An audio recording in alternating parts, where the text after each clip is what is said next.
Hello, my name's Eamon McMullen, and I'm speaking about the difference between the old covenant in the Bible and the new covenant.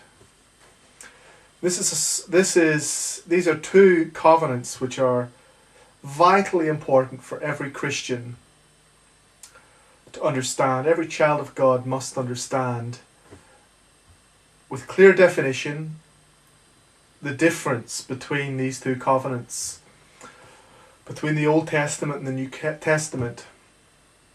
The reason for this is because the way the people in the Old Testament under the Old Covenant related to God is actually very different the way we in the New Covenant are meant to relate to God.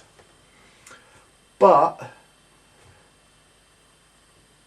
there are many people today who are in the New Covenant, but they still relate to God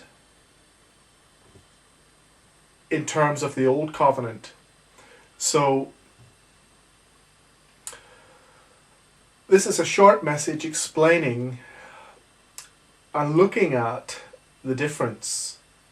And I want to look at 2 Corinthians chapter 3 verse 7 through to verse 11. 2 Corinthians chapter 3 verse 7 through to verse 11. And in these short couple of verses, it really gives a summary of the difference in a very concise way, on which you can expand the difference and look at it in a much deeper level. But let me read first verse 7.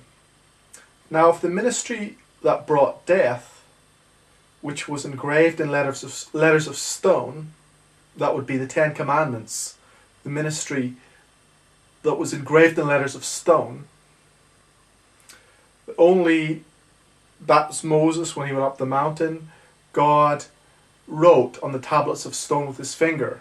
So that's referring to the Ten Commandments. Now if the ministry that brought death, which was engraved in letters of stone, came with glory, so the Israelites could not look steadily at the face of Moses, because of its glory, fading though it was, will not the ministry of the Spirit be even more glorious?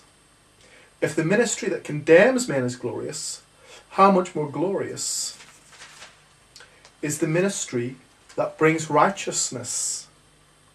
For what was glorious has no glory now in comparison with the surpassing glory. And if what was fading away came with glory, how much greater is the glory of that which lasts? Now in these couple of verses that I've just read, it's contrasting the difference between the Old and the New Covenant. And it's a very marked difference. But often when we as Christians read the Bible, and there are many Christians read the Bible, and they'll read something like this, and they'll go, that sounds nice, but they won't actually take in what it's saying. They will not take in what it's saying. Now this is saying, let's go through this slowly.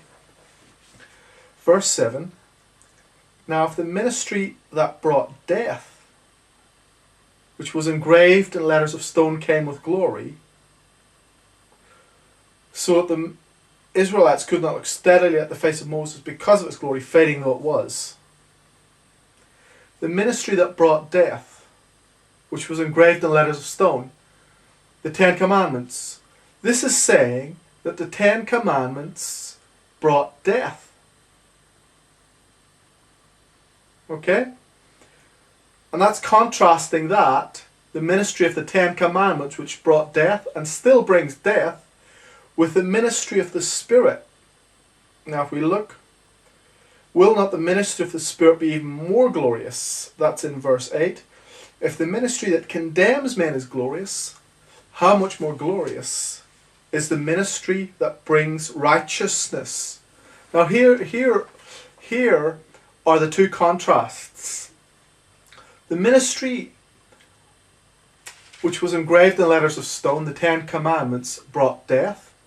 But the ministry which we are now in, the ministry of the Spirit, brings righteousness. Two contrasts. One ministry brings death. The other ministry brings righteousness. We've got many Christians today living and trying to live by the Ten Commandments.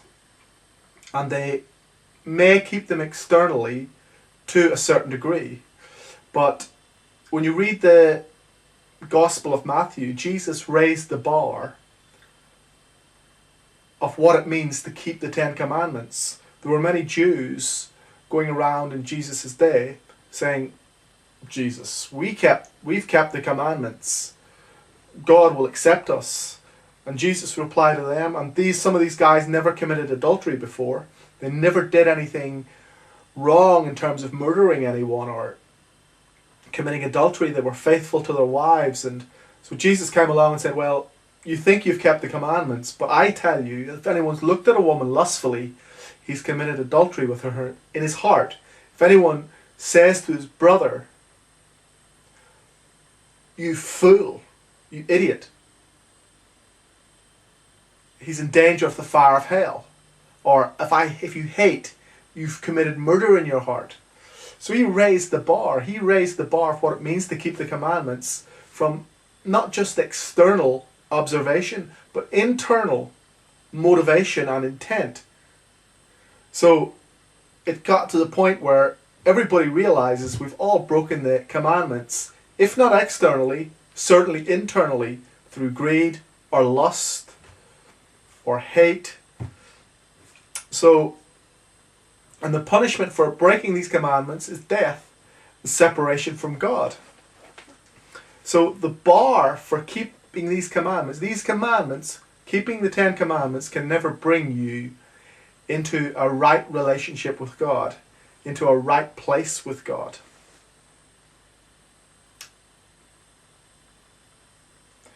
So contrast that in verse 9. If the ministry that condemns men is glorious, how much more glorious is the ministry that brings righteousness? You see, the ministry of the Holy Spirit in the New Testament, in the New Covenant, is to confirm men as righteous. Jesus is our righteousness. Jesus fulfilled the law by dying in our place, rising again from the dead, and through his resurrection we have new life. It says in Romans chapter 3 that, but now righteousness from God apart from law has been made known, to which the law and the prophets testify. This righteousness from God comes through faith in Jesus Christ to all who believe. Note, a righteousness from God, which is separate from keeping the Ten Commandments, the law, and it comes through faith to all who believe. So when we receive and believe in Jesus in the New Covenant, we are declared righteous by God. Because we are righteous as a gift from God, we have life. So the ministry of the Holy Spirit is to confirm and bring this righteousness that we have through Jesus Christ. That's the ministry of the Spirit. And that's the contrast between the two ministries. The ministry that brought death, the Ten Commandments, and the ministry which brings life, the New Covenant, the ministry of the Holy Spirit.